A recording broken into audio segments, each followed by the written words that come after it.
This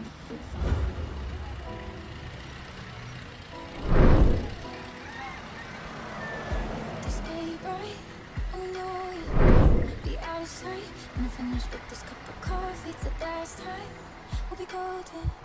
Don't wanna cry, cause I don't know where to go, but I'm going. And we say we'll stay in touch, but we won't. We're staying cause we're scared to be lonely. But we both know this ship's sinking slowly. Don't wanna see you, wanna kiss you, wanna love you, but I don't wanna say bye, don't wanna say bye. I got my reasons, but I get caught in my feelings, and I don't wanna say bye, don't wanna say bye bye. I don't wanna say bye bye, don't wanna say bye bye. I got my reasons, but I get caught in my feelings, and I don't wanna say bye, don't wanna say bye bye.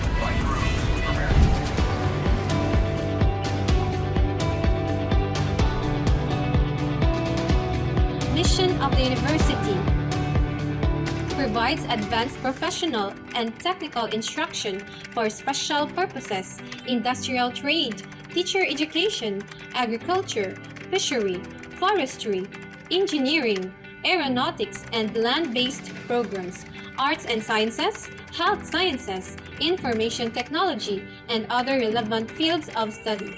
It shall undertake research, production and extension services, and provide progressive leadership across the areas of specialization for global empowerment. Vision of the university: the center of excellence and development in research, instruction, production, and extension services for progressive leadership transcending global technological, business, and industry-driven education. Goals of the college: Number 1. Provide complementation and continuity of the undergraduate programs. Number 2. Cater of the need of the technology and oriented leaders who are and would be occupying managerial positions in higher educational institutions, technical vocational institutions, industry, agriculture, fishery, and related sectors. Number 3. Contribute to the attainment of regional and national goals through research-based technologies towards quality life. Number 4. Accelerate of high-level professionalism and globally competitive technology culture. Good evening, fellow educators. Our topic for today is about rural areas and rural poverty in the Philippines by Cluster 1. For our objective, the general objective, identify rural areas and the rural poverty in the Philippines. For our specific objectives, discuss the importance of rural and urban development, as well as classify rural and urban population. Let's start first with the rural images in the Philippines. We have here the Banawe rice terraces. For all we know, it's one of our, it's one of our greatest treasure here in the Philippines. We all know the Banawe rice terraces is from, of course, from the island of Baguio City, and we love it, right? And we also have this beautiful scenery where we can see mountains, we see different trees around. It looks refreshing. And then we also have the simplicity of transportation. Remember all those old days that we still have the carabaos, we still walk, we wander things out together, and it seems to be nice, and we are comfortable in that way. And we also have the bayanihan wherein we try to help one another in the best way that we can do. In the same way that we have the simplicity of life wherein we simply have our own house built in a very simple way, in a way that we feel very comfortable in our own sense. And then we also have the agricultural lands wherein we love planting, we love raising crops, wherein we are fed by ourselves together with those agricultural lands that we have. So rural poverty in the Philippines, not surprisingly, the poorest regions in the country lay in the rural and agricultural areas, particularly in the island of Mindanao. An underdeveloped region that has also served as a battleground for Muslim, militants, and government forces for decades. The Autonomous Region of Muslim Mindanao, or the ARMM, registered the highest poverty incidence in the survey. Additional 53.4% of its 3,781,387 residents live below the poverty threshold, and that is 30.1% live in extreme poverty. In contrast, the Philippine capital of Metro Manila had the lowest portion of the poor. Only 6.5% of the population lived below the official poverty line. The downward trend, so it has also a downward trend wherein in the Philippines poverty rate, it has most experts hopeful that poverty will continue to fall. Some are quick to cite that despite the fall in the numbers, there are still more than 26 million Filipinos who remain to be poor, with 12 million lacking the means to feed themselves. However, most agree that addressing the basic roots of poverty also must address graver issues that stem from it. Drop in the Philippine overall poverty rate do not matter to those who see no way out in a war-torn towns, say counter-resurgency experts by Justin Richmond. The widespread vulnerability that you see in every areas dealing with radicalization is the lack of economic opportunities. Only in improving the standards of living in underdeveloped areas can the government truly prevent a possible radicalization of the citizens. It is based on vulnerability, that is according to Richmond. And then the Philippines poverty rate decreases from 25.2% in 2012 to 21.6% in the year 2015. According to the Family Income and Expenditure Survey, or the FIES, conducted by the Philippine Statistics Authority, or what we know as the PSA, the drop in the Philippines poverty rate coincides with the steady decline for extreme poverty in the country. In the year 2015, 12.1% of the population live in extreme poverty. Those who classify as living under extreme poverty are those whose earnings cannot buy 3 meals a day. But despite the decline in these numbers, there are still glaring problems regarding the issue of poverty. One of the more prominent one is the continued prevalence of poverty within most of the basic sectors in the country.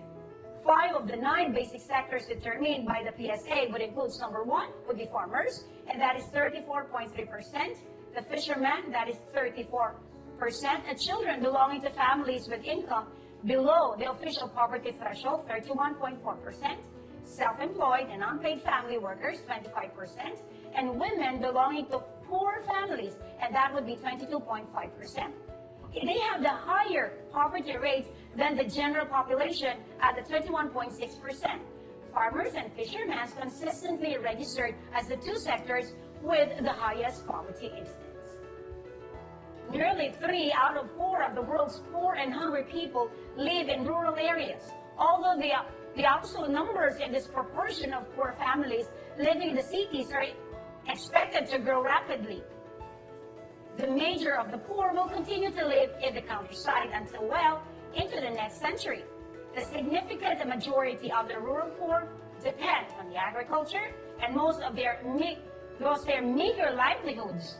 Other depends on associated non-farm activities. Many of the rural poor live in regions where arable land is scarce, agricultural potential is low, and drought, floods, and environment degradation are common. Access to basic human needs, we have the education, the potable water, healthcare as well, and sanitation is far less available in rural areas. The problem of malnutrition, that is low life expectancy, and high infant mortality are more severe in rural areas. The situation in the Philippines, where half the population and 77% of the poor live in countryside, according to NEDA, and that is the year 2001. And it's not any different in the seriousness of rural poverty in the Philippines has long been recognized. From the 1960s up to the 90s, the succession of the Philippine presidents embarked on a number of rural development programs to address the situation. All of the programs met with little success. And that ends my report. Thank you and bye.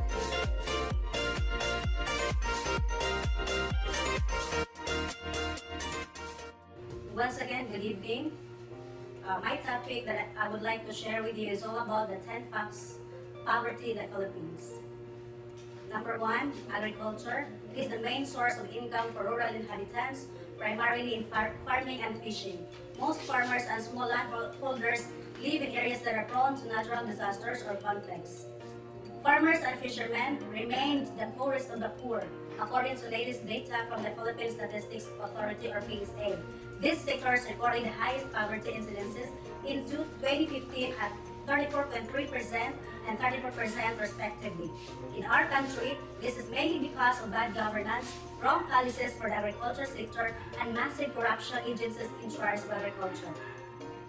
These are some sample images of fishing and farming. Most Filipinos are using fishing net in getting fish. Second, over a third of the rural inhabitants in the Philippines are impoverished. Indigenous people residing in these areas experience higher rates of illiteracy, unemployment, and poverty.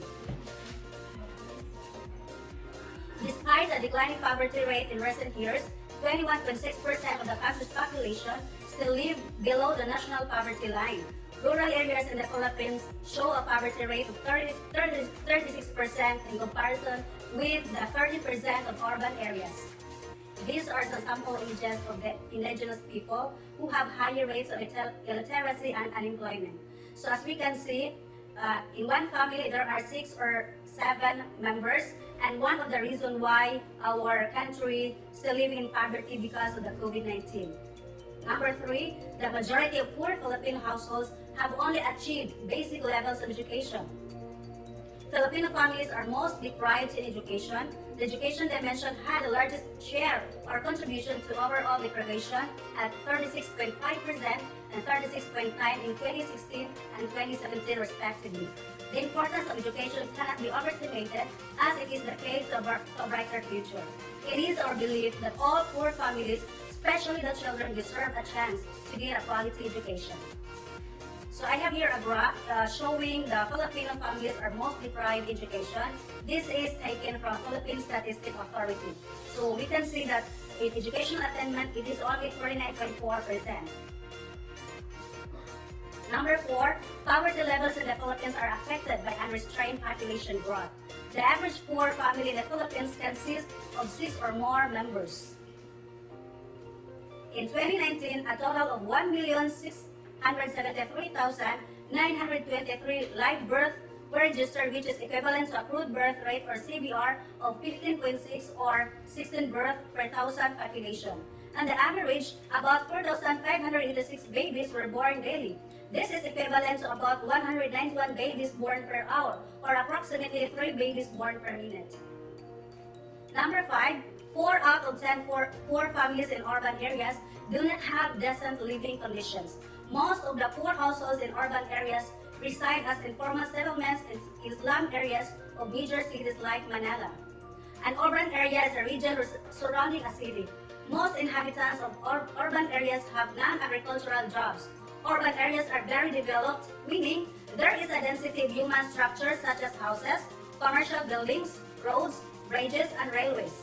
Urban area can refer to towns, cities, and suburbs.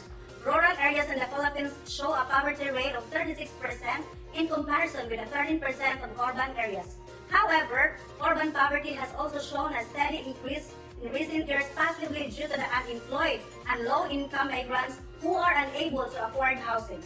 Other key contributors to the poverty rate include vulnerability to shocks and natural disasters, and underdeveloped agricultural sector, high population growth, and moderate economic growth. Number 6, moderate economic growth has not resulted in poverty reduction. The average annual GDP or gross domestic increased by only 0.63% per person between 1980 and 2005. Incidence of inequality among regions have also continued to increase, hindering the reduction of poverty. The country's economic growth is directed at Manila and the 2 bordering provinces. This prevents distant provinces from sharing the benefits of prosperity. Number 7, the government of the Philippines utilizes social protection programs to provide poor families with direct assistance. NEDA, or National Economic Development, Undersecretary for Policy and Planning Rosemary De Leon, said that with more people expected to remain poor, hungry, and jobless, there is a need to support the poor through social protection measures like cash assistance. The program requires all families to enroll their children in school and vaccinate their children with government-provided immunizations. These are some sample images who receive cash assistance from our government. Number 8, The International Fund for Agricultural Development, or IFAD, is working in the Philippines to improve the incomes and food security of rural population. IFAD supported programs and projects aimed to improve access to markets, technology, and rural financial services. They also work to improve management of natural resources and the environment and provide sustainable access to land and water resources. Projects also include skills for managing soil and water along with support for fishing communities. Number 9, President Rodrigo Duterte has been focused on improving poverty-related issues for the country. Duterte is also improving infrastructure with new roads, bridges, and airports as a result of a planned increase in expenditure. This is so-called the Belt program. It's the centerpiece program of the Duterte administration that aims to usher the golden age of infrastructure in the Philippines. Lack of infrastructure has long been cited as Achilles heel of Philippine economic development. The BBB program seeks to accelerate public infrastructure expenditure from an average of 2.9% of gross domestic product during the Aquino regime to about 7.3% at the end of the Duterte administration. This will cost around 8 trillion to 9 trillion from 2016 to 2022 to address the backlog in the country, and one of the future projects are: first, the Clark International Expansion Phase 1, second, the New Clark City Food Processing Terminal and International Food Project. Third one is the Subic Clark Clearway Project. The last one is the government of the Philippines created Ambition 2040 and the Philippine Development Plan 2017 to 2022 in efforts to reduce poverty. Both plans aim to improve living conditions for the poor and reduce poverty by 15% by 2022.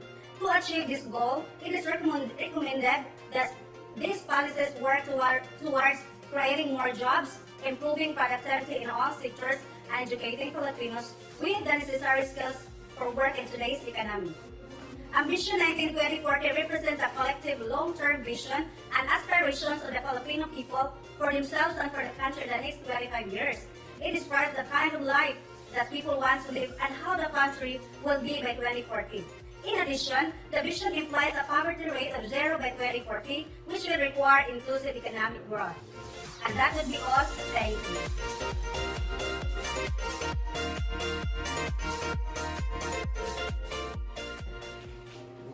Good evening, everyone. I'm going to share with you the importance of rural development. Rural development is the method of enhancing the quality of life and financial well-being of individuals, specifically living in populated and remote areas. So in the definition itself, there is a systematic planning or actions in order to improve the life of each individual as to health, happy living, spending their leisure time, vitality, financial stability. And when you say financial well-being, are having control on financial freedom to make choices that all enjoy life, especially living in populated and remote areas. In short, rural development is a process that aims to uplift the standard of living of the people living in the rural area. And traditionally, rural development was centered on the misuse of land-intensive natural resources such as forestry and agriculture. However, today, the increasing urbanization and the change in global production networks transformed in the nature of rural areas.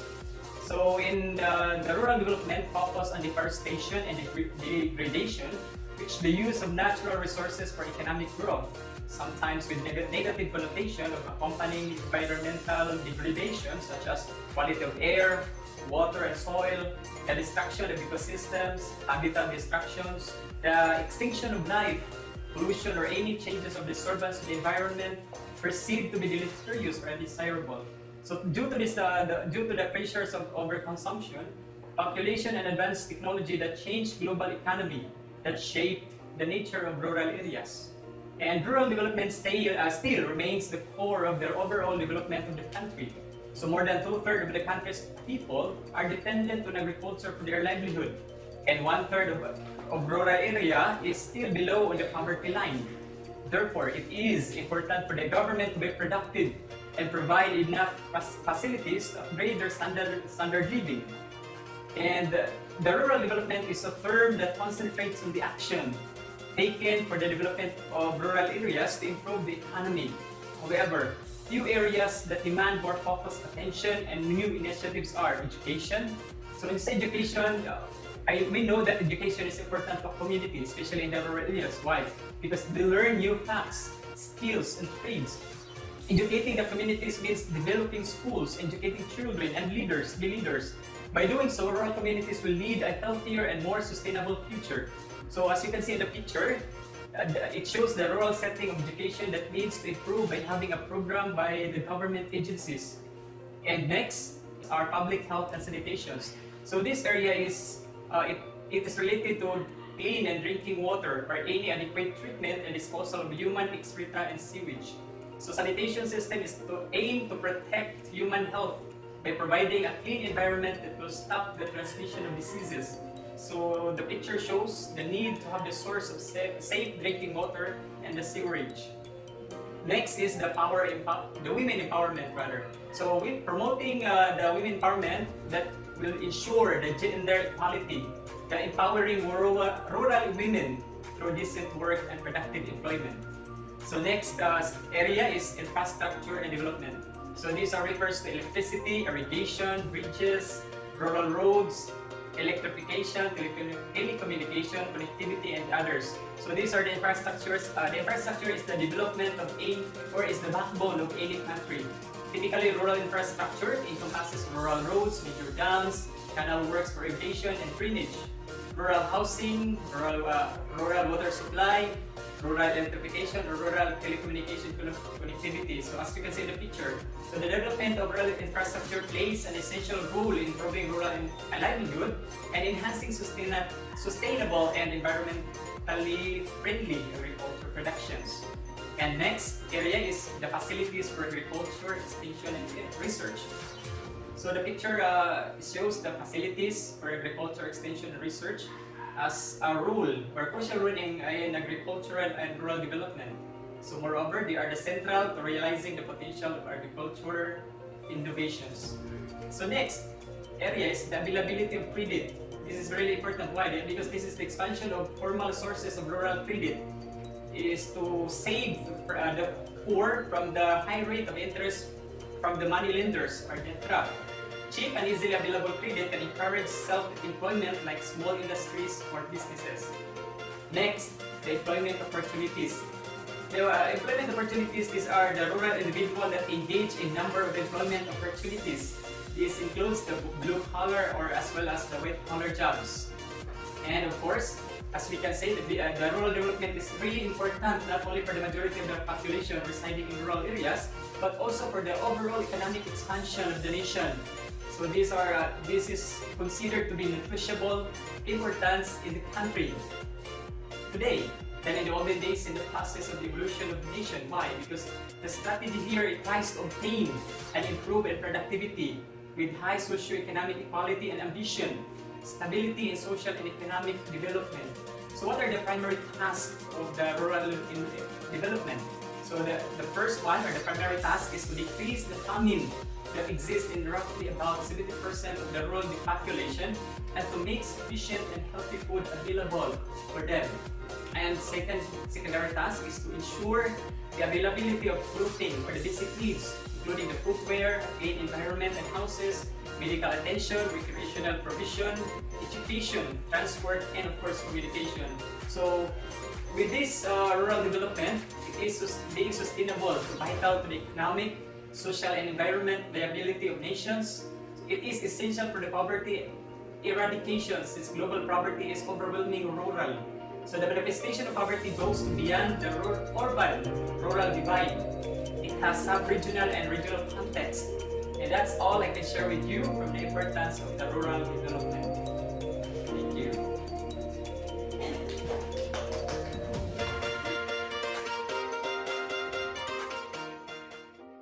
As the continuation of the report for this evening, my topic is all about the Philippine Rural Development Program, also known as the PRDP. The Republic of the Philippines has made and continues to make improvements in poverty reduction.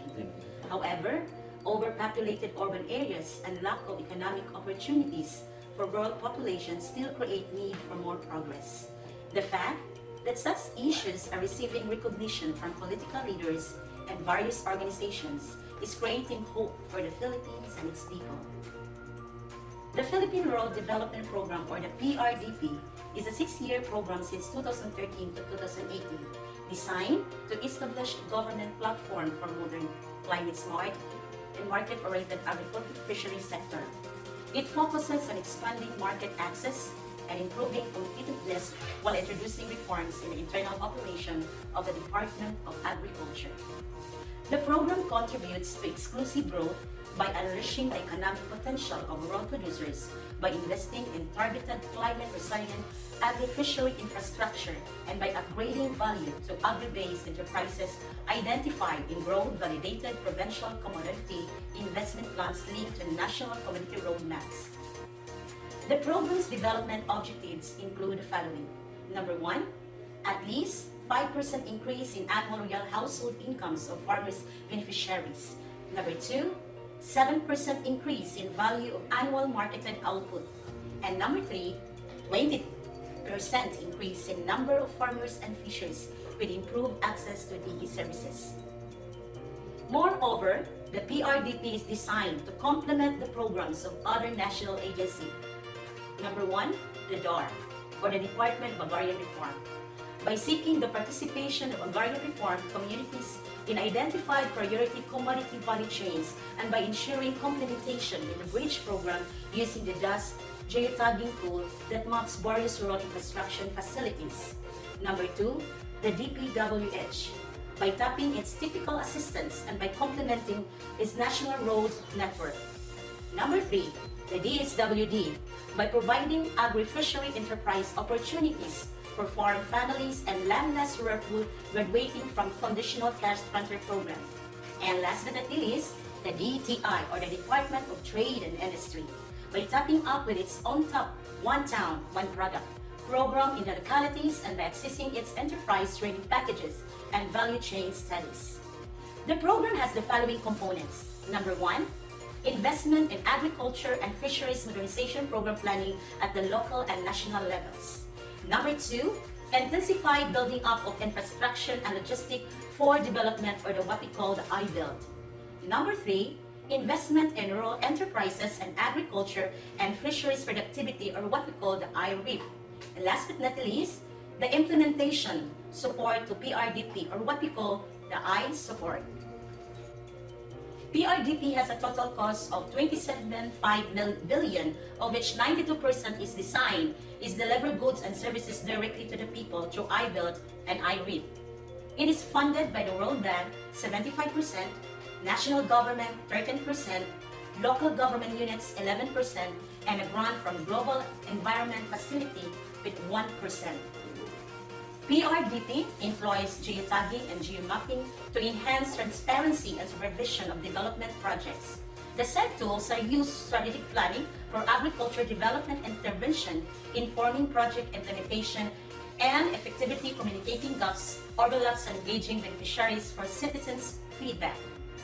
Likewise, it employs vulnerability and susceptibility analysis and ranking of municipalities for PRDP prioritization, while mapping and special analysis is used to inform and target PRDP project allocations and funds. That's my report. Once again,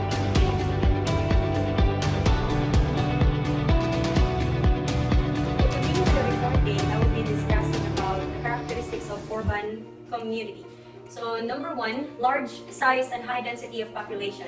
The size of urban community is much larger than the rural community. Not only this, in urban areas, there is high density of population. Density increases the number of short-term, impersonal, and utilitarian social relationships a person is likely to have. Number 2 is heterogeneity. Urban people is heterogeneous. It consists of various shades of people, different classes, ethnic groups, religion, and etc. They're not all alike, not noteworthy for its diversity.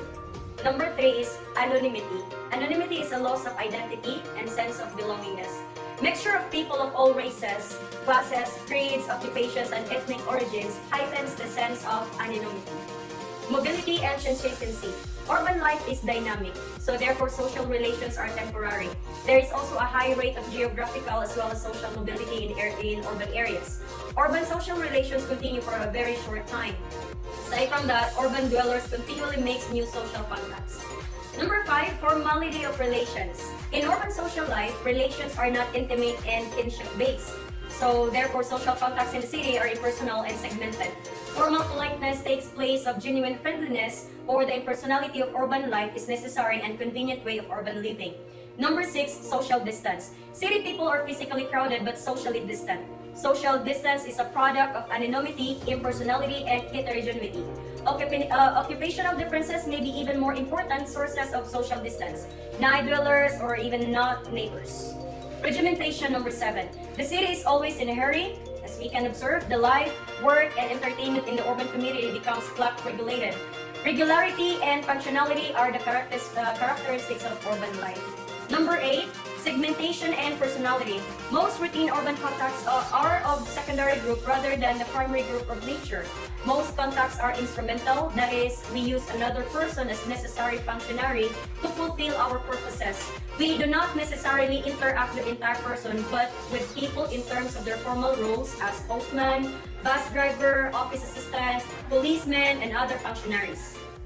And that's all about my role.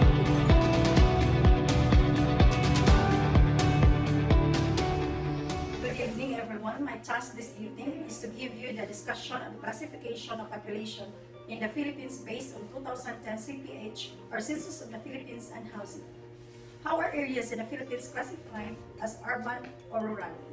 Before we answer this question, let us know the level of urbanization in regions, provinces, cities, municipalities, and barangays. The level of urbanization in 2010, or the proportion of urban population to the total population, was 45.3%, or 45% urban and 54.7% rural. The level of urbanization in regions. As of 2010, 5 out of 17 regions in the country had a level of urbanization higher than the level of urbanization for the entire country. This means that out of 92.3 million Filipinos in 2010, 41.9 million of them lived in areas called urban, and 50.4 million lived in areas called rural. These are NCR, or National Capital Region, Region 3, Central Luzon, 51.6%, Region 4, or Region 4A, Calabarzon, 59.7%, Region 11, Davao Region, which is 59.3%, Region 12, Soc-Sargent, 46.5%. Only the National Capital Region is entirely urban. 12 out of 17 regions had high percentages of rural population. Next, the level of urbanization in provinces. 9 out of the total 80 provinces registered a level of urbanization higher than the national level in 2010. These were Rizal, Laguna, Bulacan, Davao del Norte, Cavite, Negros Occidental excluding Bacolod City, Pampanga excluding Angeles City, South Cotabato excluding General Santos, and Bataan. The remaining 71 provinces were areas with high number of rural population. Next is the level of urbanization in cities. 71 out of 122 cities in the Philippines registered with at least 50% of the total population residing in areas classified as urban in 2010. None of the 70 cities were classified as entirely urban. 51 of these cities had more than 50% of the total population residing in rural areas the same year. Next is the level of urbanization in municipalities. As of 2010, there were 1,512 municipalities registered in our country. 6 out of these municipalities were classified as entirely urban in 2010. These were the municipalities of Cabuyao and Kalayaan from the province of Laguna, municipalities of Cainta and Taytay from the province of Rizal, municipality of Talaingon from Davao del Norte province, and municipality of Ulug from Sulu province. The remaining 1,506 municipalities were classified as. The urban population in the Philippines increased on average by 4% annually during the period of 2007 to 2010 based on the data. The tempo of urbanization, or the difference in the average annual growth rates of the urban and rural population for the period 2007 to 2010 was 4.4%. Last is the level of urbanization in barangays. As of 2010, there were 42,025 barangays nationwide. Of this number, 13.6% or 5,697 barangays only were classified as urban. Majority of the urban barangays, which comprised 64.8% in 2010, were classified under Category 1. That is, having a population size of at least 5,000 people. The 20% of the total urban barangays classified as urban belong to Category 2. This is based on the presence of establishments with at least 100 employees, total to 798 in 2010. The remaining urban barangays, 608, or the 15.2% of the total urban barangays in 2010, had at least 5 small establishments. That is, with 10 to 99 employees within the barangay, and at least 5 facilities within the 2-kilometer radius from the barangay hall. These urban barangays fall into Category 3. The 86.4%, or the 36,310 of the 42,025 barangays were barangays in the country classified as rural in the year 2010. These were the barangays where the 54.7% of the Filipinos lived in 2010. That is all about my report.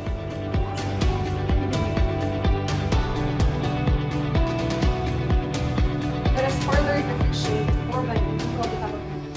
So while doing that, we're going to do the importance of urban development. Define what is urbanization and sustainable development. Urbanization has the ability to transform the social and economic fabric of nation. So there are characteristics of cities in which this can be urbanization level or highly urbanized level.